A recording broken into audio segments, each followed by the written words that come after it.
Trading will take everything from you. And I'll be honest, I'm not even being that dramatic. I mean, literally. If you stay in the trading game long enough, it's going to take your confidence, your peace, your relationships, and your health to the absolute limits. If you let it, it could take your whole identity. And worst of all, it's not even like that happens all at once. It does it slowly, quietly, in ways that you hardly notice. Kind of like a frog in a boiling pot, until you look up one day and realize you've built your entire emotional life around some pixelated numbers moving on a screen. Now, I'm not saying this necessarily to scare you away from the industry. I'm saying it because so many people right now are living through that dark part of the movie.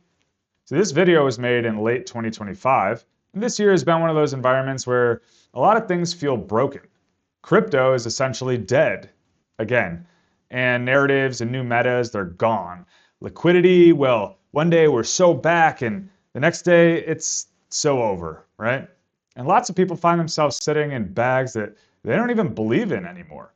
Heavy bags of mostly just hope, if anything. TradFi has been tough as well. Choppy moves, geopolitical noise, confusing economic data, a government shutdown, whipsaws, and no clean follow-throughs of breakouts. It's almost like the market is intentionally coming after you, trying to make you feel stupid. So, if that's you, if you feel like you're in that place, you're exhausted, questioning everything about yourself, or nothing is working, hear me clearly. You are not alone, and you're definitely not crazy. This is the dark side of trading. This is where they get you. So, I want to talk about it honestly because not that many people actually do. Most people, they're just highlight reels. You're only going to hear from them when the trading is going right. They're going to be flexing all over the timeline, even when everything for you has gone wrong. There's somebody out there dunking on everybody else and showing it to you, flaunting it. But realize most public traders are only showing you a trading lifestyle. It's a complete joke. Laptops, cocktails, partying, cars, a no drawdown type of existence. That's not trading, bros. That's just a marketing ploy. That's getting them to make you buy in, to buy one of their courses or some indicator, or join some prop firm, all while they personally search for their own validation in life. Real trading, however, is one of the most psychologically punishing pursuits you can choose. It's one of the few jobs where you can work hard, prepare well, do all the right things, and still lose money. And funny enough, you could do everything wrong and actually get rewarded. What the hell? That could be even more dangerous, to be honest. Trading is the hardest game on earth. Not only are some of the opponents the brightest, most efficient, crafty, and resource-backed executors in the world, but there's even a bigger villain, and that's yourself. Because the markets, they're honestly just a mirror to you. Not only is it going to show you like some magical reflection, but most savagely, it doesn't even care how you feel about that reflection.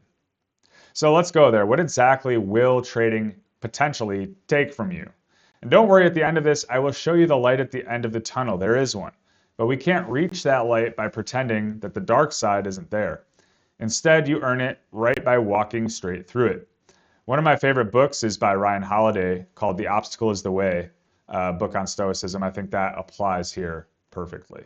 First thing trading can take from you is that sense of certainty. At the start, you think the whole world is logical. If you study hard and long enough, you'll understand the rules, create some great strategy, use a back-tested indicator, a system, the thing. And then boom, the market will introduce you to randomness. Your setup that's clean and battle-tested on that sim textbook that others have used and dominated with. Well, boom, it fails pretty quickly. Well, all right, that's fine. I know it doesn't always work out. I've heard you lose in trading. Let's just run it again and again. Lose, lose, lose. WTF, man. Suddenly, you're thrown into a blender, into one of the worst places a trader can find himself.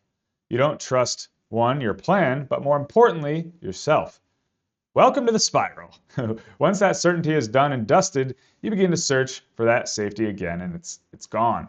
And of course, most of us will look into the wrong places. We'll look for more info, more indicators, more noise. Little do you know, the more input and adjustments and testing layers, the less clarity you might actually find. You're going to open up X and Discord and YouTube and Audible. You start leaning into those group chats where it's all people you think don't ever lose. You're going to start collecting other people's conviction because you actually just lost your own. Hey, if you've ever taken trades because your buddy said, "It's a lock, bro," you know exactly what happens next. You haven't lost just money, but complete trust in your own judgment and your own abilities. You're trying to outsource that and the responsibility that comes along with it. That's embarrassing. Angry? Feel like a bitch? And the worst part, you can't even learn the lesson from that because you didn't own the decision in the first place. So from there, you just become more jaded, more cynical, more reactive, more emotional than you need. So once you've lost that certainty, the market is testing to see what you're going to replace it with. The next thing it's going to take is emotional stability. After all, trading is essentially emotional warfare disguised as some Patagonia vest-ridden promised land. It teaches you that your brain is not your friend. Your brain wants comfort, certainty, control, to be right, immediate relief. Market, however, it's the opposite. It rewards things like patience, tolerance of discomfort, delayed gratification, the ability to be wrong without collapsing inward on yourself. So if you aren't trained, the market will train you like a little lab rat. You feel loss, go fix it now. You feel the win, press it, chase. You bored? Do something. Take control of those impulses. They're likely very familiar to us, right? Destroy more accounts than bad strategies ever will, though. Now, the real killer, what happens after the trading hours? Sure, the market will close, but your mind won't. You'll sit on your couch, maybe next to your girlfriend or your wife or your kids, but you won't be there. You're staring at some chart in your head, replaying an entry or some missed exit, that moment you hesitated or that greed that overtook your head. How much should you have made? What did you deserve? Those words will kill you, by the way. Should, deserve. That's all coulda, shoulda, woulda nonsense, man. A truism that never actually occurred. Traders, new and old, they spend years emotionally living in some fantasy timeline, all while their real life is slipping through their fingers. So then sets in irritability, being snarky, distant. Your mood will flow up and down with your P&L. Green day? All right, maybe you're a good person. Red day? Nah, you're pretty much worthless on all accounts, right? That's not trading, man. That's known as emotional dependency. That's more of the dark side.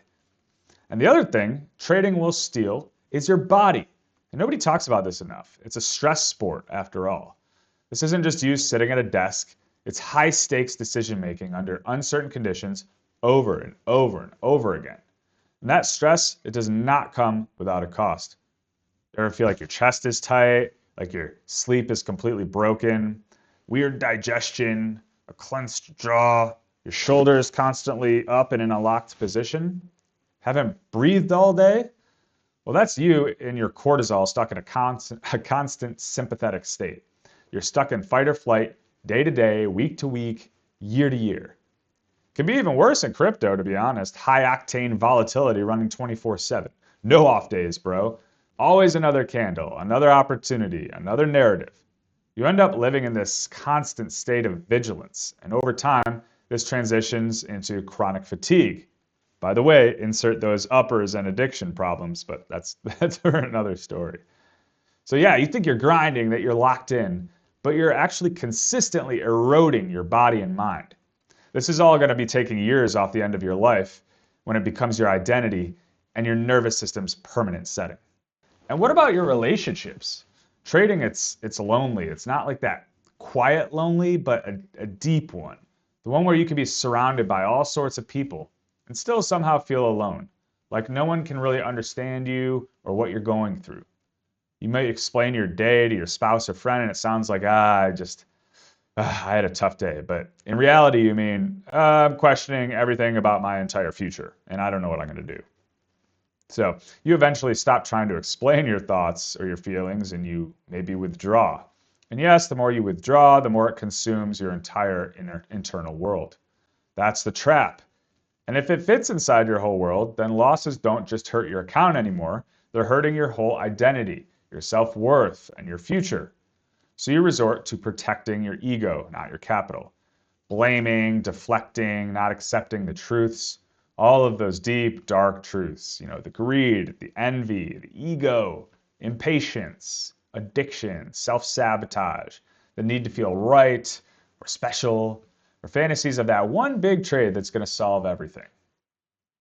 Look, this is where my story comes in, by the way. I've been doing this for 12 years, and I've had years that look incredible from the outside.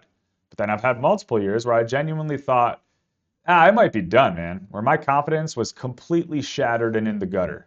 Years where most of my trades were overreactive and forced, where I had to rebuild from scratch, not only financially, but mentally. So the highlights are easy, and anybody can feel like a genius in a bull market, right?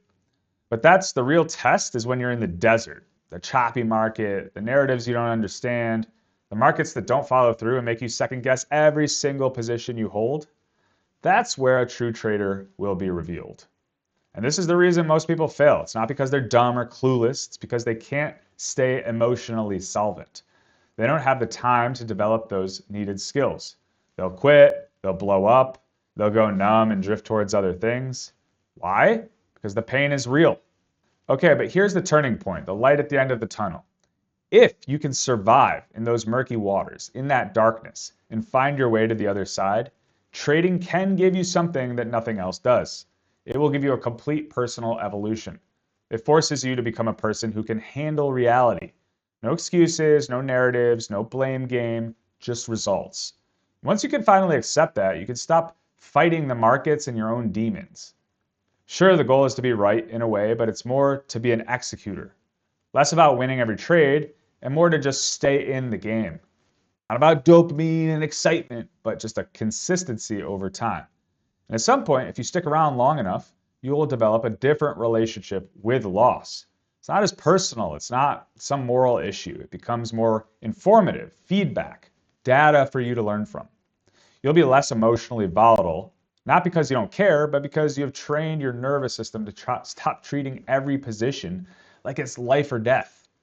So you'll size positions better, you'll respect volatility, you might even trade much less. And boredom can become a signal instead of something that forces you to act. No position can be a position. The best traders, they are not the ones with the most action, rather they have the best patience and processes. This is when trading will actually start giving back. Not immediately, not magically, but steadily. That clarity you were looking for starts to appear, as well as a belief and self-trust with a little bit of discipline. And in the end, once you truly earn that freedom comes, the one you seek, the real freedom. That comes from the backside of this journey through the dark side, through mastery of the craft. So, if you are feeling it right now come the end of 2025, like you don't stand a chance and things haven't been working out for you, try and reframe what's happening. It's not the end of the story. This is the part where most people quit, where the tourists are told to kick rocks and to get back on LinkedIn. Look, it's brutal because it's built to be, but therein lies the opportunity. So here's the ultimate question I'll leave with you. Which version are you going to walk out that other side with?